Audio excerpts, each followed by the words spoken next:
तो जय जवान जय किसान भाइयों बहनों, आप सभी का मेरे डिफेंस चैनल पे स्वागत है। तो आज की डिफेंस अपडेट वीडियो में भारत के ऐसे 5 घातक हथियारों के बारे में बताने वाला हूँ जिसको भारत फ्यूचर की टेक्नोलॉजी को ध्यान में रख के बना रहा है। और जो ये 5 घातक हथियार हैं उनमें एक अकेला हथियार ही पूरी जंग के हालात बदल सकता है। तो इन 5 हथियारों के बारे में डिटेल से बताने वाला हूँ। तो नए हो तो प्लीज़ मेरे डिफेंस चैनल को सब्सक्राइब करें, बेल आइकन दबाना ना भूलें और कमेंट सेक्शन में जय हिंद जय भारत जरूर लिखेगा।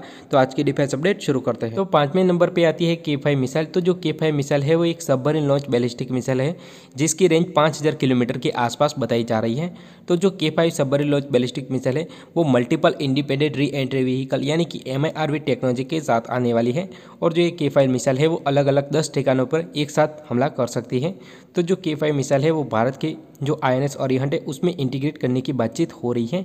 तो भारत के DRDO के द्वारा जो K5 मिसाइल का काम है वो लगभग कंप्लीट कर लिया गया है। और जो सबमरीन लॉन्च बैलिस्टिक मिसाइल की वजह से एक तरह से जो दुश्मन देश है वो भारत पे परमाणु हमला नहीं कर सकते, क्योंकि अगर मान लो कि कोई दुश्मन देश भारत पे परमाणु मिसाइल का हमला करता है वो भारत को तबाह भी कर लेता है, पर उसके मन में एक सवाल तो ज़रूर रहेगा कि जो भारत की परमाणु मिसाइल वाली सबमरीन है वो कहीं से भी उस पर परमाणु मिसाइल का हमला कर सकती है। तो एक तरह से इन सबमरीन लॉन्च बैलिस्टिक मिसाइल की वजह से जो दुश्मन देश है उसमें मेंटली प्रेशर बना रहेगा। तो चौथे नंबर पे आता है सुपर कैविटेटिंग टॉर्पेडो।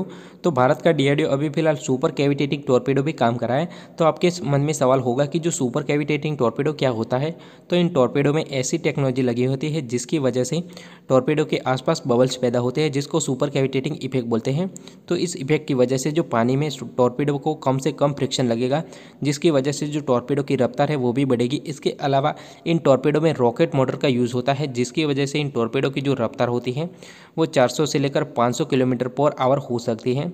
तो इतनी ज़्यादा रफ्तार की वजह से किसी भी नेवी की शिप्स इसके अलावा सबमरीन को बड़ी ही आसानी से हिट कर सकते हैं। इसके अलावा इतनी ज़्यादा अधिक रफ्तार होने की वजह से जो दुश्मन देश की सबमरीन होगी या नेवी की शिप्स होगी वो भाग भी नहीं पाएंगे। तो ये नेक्स्ट जनरेशन टेक्नोलॉजी है। तो इसके डेवलप होने के बाद भारतीय नौसेना की ताकत में बहुत ही ज़्यादा इजाफा होने वाला है। तो तीसरे नंबर पे है HSTDV हाइपरसोनिक ग्लाइड व्हीकल। तो आप दुनिया की सबसे तेज मिसाइल एवनगार्ड के बारे में तो जानते ही होंगे, नहीं जानते होंगे तो मैं बता देता हूँ कि जो रशियन एवनगार्ड मिसाइल है वो दुनिया की सबसे तेज मिसाइल है जिसकी रफ्तार मैक 20 से लेकर मैक 27 के आसपास बताई जा रही है। और जो ये एवनगार्ड मिसाइल है वो अपने पथ को चेंज करते हुए अपने टारगेट की ओर आगे बढ़ती है, जिसकी वजह से जो एयर डिफेंस सिस्टम है उनको बड़ी ही आसानी से चकवा दिया जा सके। इसके अलावा उसकी जो रफ्तार है वो भी बहुत ही ज़्यादा है। तो इस एवनगार्ड मिसाइल की इतनी ज़्यादा रफ्तार क्यों है?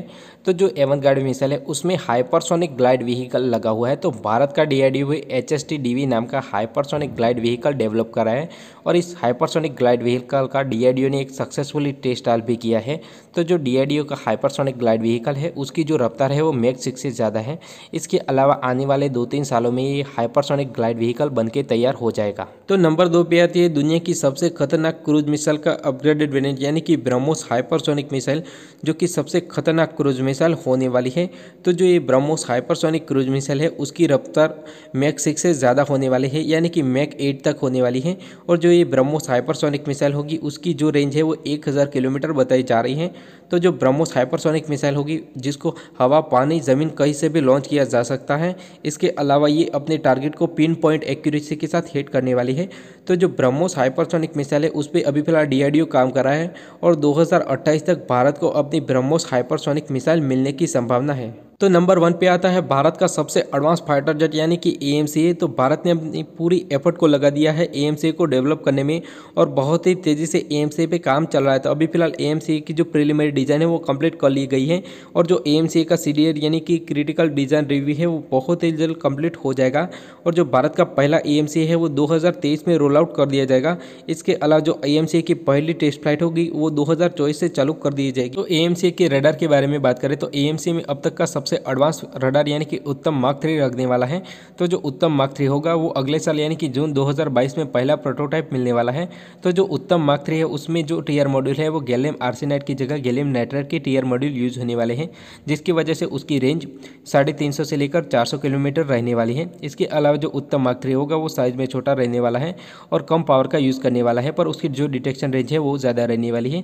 तो जो उत्तम मार्क 3 है वो नेक्स्ट जनरेशन का रडार है। तो AMCA के इंजन के बारे में बात करें तो जो अमका के इनिशियल यानी कि स्टार्टिंग की बैच होगी उसमें GE का F414 INS 6 इंजन लगने वाला है। इसके अलावा जो अपकमिंग अमका यानी कि अमका मार्क 2 होगा उसके लिए भारत और ब्रिटेन की कंपनी रोल्स रॉयस साथ में मिलकर 110 किलोन्यूटन का जेट इंजन डेवलप करने वाली है। इसके अलावा जो AMC का इंजन होगा उसमें 3D थ्रस्ट वेक्टरिंग का यूज़ किया जाएगा, जिसकी वजह से जो अमका की मनूवरेबिलिटी होगी वो बहुत ही ज़्यादा होने वाली है। तो अमका के स्पेसिफिकेशन के बारे में बात करें तो अमका में सबसे बड़ा स्पेसिफिकेशन उसकी AI टेक्नोलॉजी है। तो जो अमका की AI टेक्नोलॉजी होगी वो अमका के हेल्थ मॉनिटरिंग भी करने वाली है। तो अमका में कोई भी डैमेज या इशू आता है तो वो तुरंत ही पायलट को सूचित कर देगा। इसके अलावा अमका में ऑटोमेटिक टेक ऑफ और ऑटोमेटिक लैंडिंग भी होने वाला है। इसके अलावा AMCA automatic air to air refilling भी कर पाएगा। तो अमका के दो सबसे बड़े स्पेसिफिकेशन यह है कि अगर फ्लाइट के दौरान फाइटर पायलट बेहोश हो जाता है तो तुरंत ही अमका अपने नज़दीकी एयरबेस पे लैंड कर जाएगा। तो भारत का DRDO AMCA के लिए एक ऐसी टेक्नोलॉजी डेवलप करा है जो कि नेक्स्ट जनरेशन टेक्नोलॉजी होने वाली है। तो भारत का DRDO self healing technology AMCA के लिए डेवलप करा है। इसमें क्या होता है कि अगर अमका में कोई गोली लगती है, कुछ डैमेज होता है तो अमका अपने आप ही उस डैमेज को रिपेयर कर पाएगा। और जो भारत का AMCA होगा वो अपने साथ जो स्वार्म ड्रोन है, इसके अलावा कैट्स वॉरियर सिस्टम, कैट्स ओमका और कैट्स हेल्थ जैसे घातक सिस्टम को अपने साथ ऑपरेट कर पाएगा। आपके मन में एक सवाल तो ज़रूर होगा कि क्या अमका में डायरेक्ट एनर्जी वेपन या लेज़र वेपन आएगा या नहीं आएगा।